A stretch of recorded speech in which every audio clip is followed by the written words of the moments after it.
আসন্ন বলারও সুযোগ নাই, হয়ে গেছে তো বক্তব্য দেওয়ারও সুযোগ নাই। প্রধান অতিথি এখনো বক্তব্য দিতে পারে নাই। যেই বিষয়ে আলোচনা, আজকের প্রধান অতিথিকে বক্তব্য দেওয়া উচিত 1 ঘন্টা। এখন তাকে কি দিব, আমি কি বলবো আমি জানি না, আমি সংক্ষেপে শেষ করে দিই।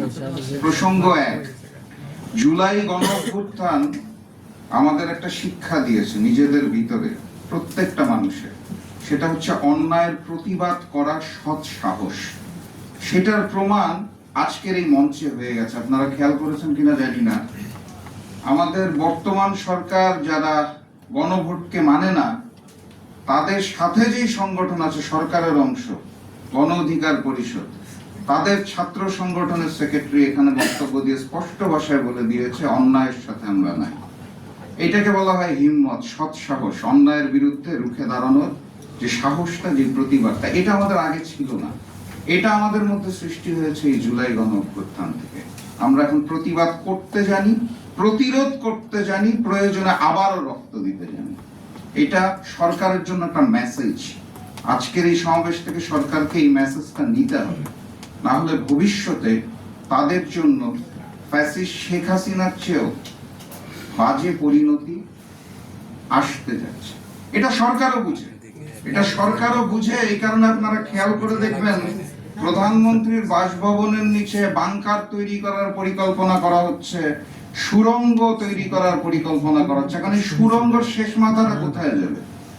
যদি বাংলাদেশের ভূখণ্ডের মধ্যে হয়, তাহলে যেখান দিয়ে সুড়ঙ্গ দিয়ে মাথাটা বের করবেন গর্ত থেকে, সুড়ঙ্গতে ঢুকবেন তো গুপ্ত হয়ে, ওই গুপ্ত সুড়ঙ্গ থেকে যখন বের হবেন মাথাটা উঁচু করবেন, বাংলাদেশের সীমানা হলে আবার ওই জনরসেই করতে হবে।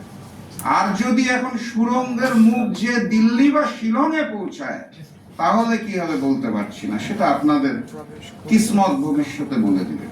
সংগ্রামী সাথী এবং বন্ধুগণ, বক্তব্য দেওয়ার কিছু নাই।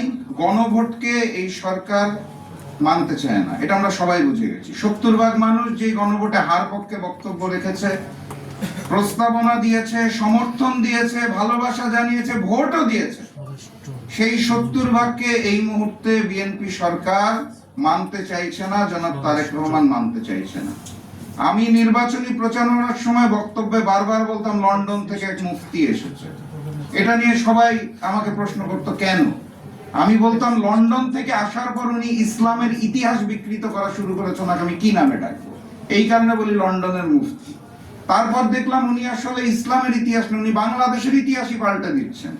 ভূখণ্ডের আমের জায়গায় কাঁঠাল উৎপাদন সৃষ্টি করেছেন, রংপুরের জায়গায় বগুড়া বসায় দিচ্ছেন। এইভাবে করে উনি বাংলাদেশের ইতিহাসও পাল্টে দেওয়া শুরু করেছেন।